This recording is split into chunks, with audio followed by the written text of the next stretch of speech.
এই দেখেন গন্ডার 100 নেপালি রুপি, বাট আরে ভাই সাপ, ভাই সাপ। এই মহিলা আছে প্রেগনেন্ট। গুড মর্নিং, এখন হচ্ছে সকাল 7:20। আর গতকাল আমরা এই প্রপার্টিতে ছিলাম। এখন আমাদের চিতওয়ান ন্যাশনাল পার্কে একটা সাফারিতে যাওয়ার কথা আছে, জিপ সাফারি, যেটা সকাল 7:20 স্টার্ট হয়। গতকাল এই সুন্দর প্রপার্টিটাই ছিলাম। এখন অলমোস্ট টাইম হয়ে গেছে এবং আমরা যাব জিপ সাফারিতে। এখান থেকে সম্ভবত একটা নদী আছে, নদী পর্যন্ত নিয়ে যাবে একটা গাড়িতে, তারপর নদীটা ক্রস করে ওই পাশে যে মেইন সাফারি শুরু হবে। আর এইটা হচ্ছে 4 ঘন্টার একটা সাফারি, 4 ঘন্টার একটা প্যাকেজ আর কি। পারমিট সহ পার পার্সন পড়ছে 4500 রুপি, নেপালি রুপি। এখানকার গাইডের কথা মতে সাধারণত লাখের উপর ডিপেন্ড করে বিভিন্ন জীবজন্তু দেখা যায়, যেমন ক্যাট ফ্যামিলি যেগুলো আছে, রয়্যাল বেঙ্গল টাইগার বা চিতাবাঘ যেগুলো, এগুলো প্রতিদিন দেখা যায় না, আবার যদি কপাল ভালো থাকে দেখাও যেতে পারে। বাট গন্ডার, ডিয়ার, বিভিন্ন জাতির 40 রকম না কয় রকমের বলছে, জানি না কতটুকু সত্যি, এইগুলো হয়তো দেখা যাইতে পারে। আর এইটি শেষ করে বিকেলে আমাদের একটা বোট রাইড আছে, যে একটি ছোট্ট একটা সরু খালের ভিতর দিয়ে যাবে এবং খালের দুই পাড়ে দিয়ে ভিডিওতে দেখছি যে এরকম কুমির থাকে। দেখি আজকে দিন হয়তো বা এক্সাইটেড।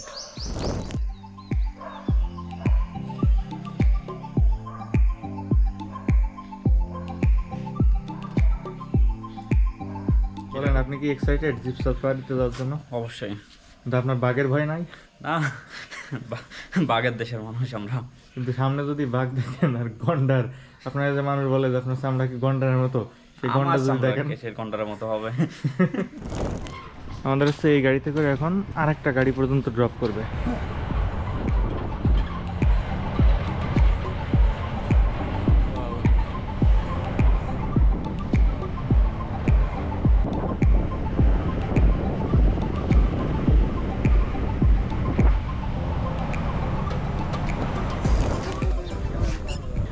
এইখান থেকে নদীটা পার হয়ে ওই পাশে যাওয়া লাগবে জঙ্গল সাফারিতে। ওই পাশে গাড়ি দেখা যাইতেছে এখানে। আর এই যে এখানে আসার পর হাতি দেখা যাইতেছে, যদিও ক্যামেরায় আসবে না। এই যে ছোট এই নৌকাগুলোতে করে নদীটা ক্রস করতেছে। আমরা এখন এই বোটে করে নদী ক্রস করবো, জঙ্গলের ওই পাশটাই যাবো।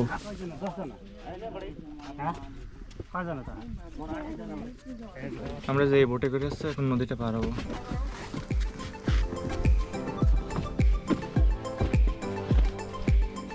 ভাই, আপনাদের দুইজনকে এই কুমিরের এখানে দিয়ে আসি, ওদের সকালে সুন্দর একটা ব্রেকফাস্ট হবে। জাস্ট এই যে এই লাইনটাতে কুমির শুয়ে আছে, আমরা এখান থেকে হাঁটে হাঁটে যাইতেছি। চলেন, যে সামনে গেলে গাড়ির সিট পাওয়া যাবে সামনে।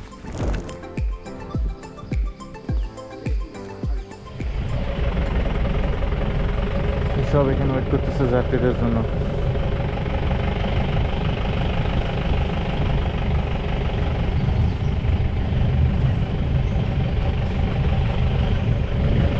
হাতি, আমাদের সাফারি শুরু হয়েছে অনেক সময় হয়ে গেছে, বাট এর ভিতরে আমরা তো হচ্ছে 1-2 বার হাতি দেখছি।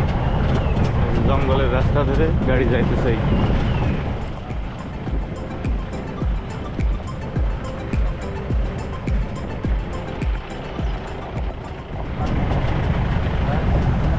জঙ্গলের রাস্তাটা অনেক সুন্দর লাগতেছে, আর প্রচুর এই যে ঘাস পাখি আছে।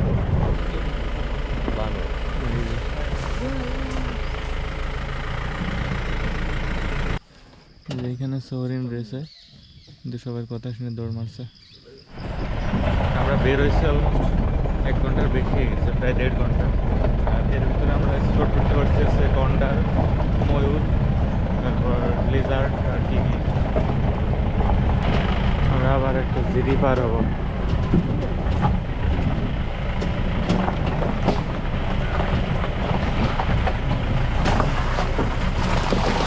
অলমোস্ট 2 ঘন্টা পর আমাদের একটা জায়গায় এসে নামাই দিল। এটা হচ্ছে কুমিরের প্রজনন কেন্দ্র। আর এখানে সম্ভবত 100 রুপিতে টিকিট নিয়ে আমাদের ভিতরে এন্ট্রি করতে হবে।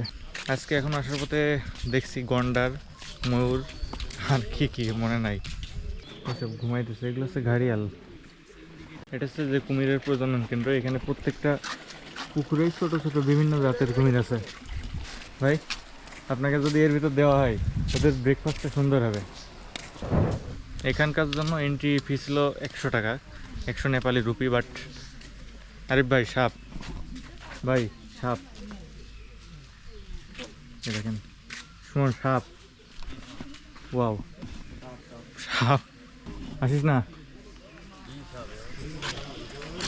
এই মহিলা আছে প্রেগনেন্ট। এখানে একটা হাতি আছে, বাট এটা হচ্ছে বাধা রয়েছে পায়ে শিকল দিয়ে, সম্ভবত সাফারির জন্য নিয়ে যায় এদেরকে।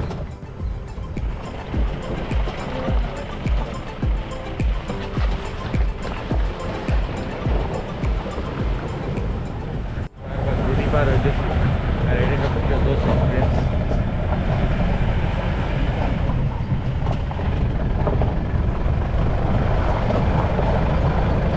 আমার সামনে এইখানে গন্ডার, মানুষ বলে যে গন্ডারের চামড়া, আসলেই দেখেন কেমন, এই দেখেন গন্ডার। আমাদের সাফারি অলমোস্ট শেষ এবং এখন বেশ বিরক্ত লাগতেছে। যখন শুরু করছিলাম তখন সুন্দর ছিল, ওয়েদার ভালো ছিল, রোদ ছিল না, বাতাস লাগতেছিল। আর এখন রোদ আছে, 10টা 11টা বেজে গেছে অলমোস্ট, এবং গরম লাগতেছে। আর শেষের পথে এইখানে এক পাল হরিণ দেখলাম, আবার ময়ূর আছে এপাশে। আর সব থেকে ভালো ব্যাপার, এদের খাবারের কোনো অভাব নেই। যে বাংলাদেশের যে ঘাসগুলো গরুর জন্য লাগায় রাখে, ওই ঘাস এখানে ভরপুর। প্রায় 4 ঘন্টা মতো হলো সাফারি, এবং লাস্ট মোমেন্টে আমরা গন্ডার দেখছি, এটাই আছে সব থেকে ভালো ব্যাপার।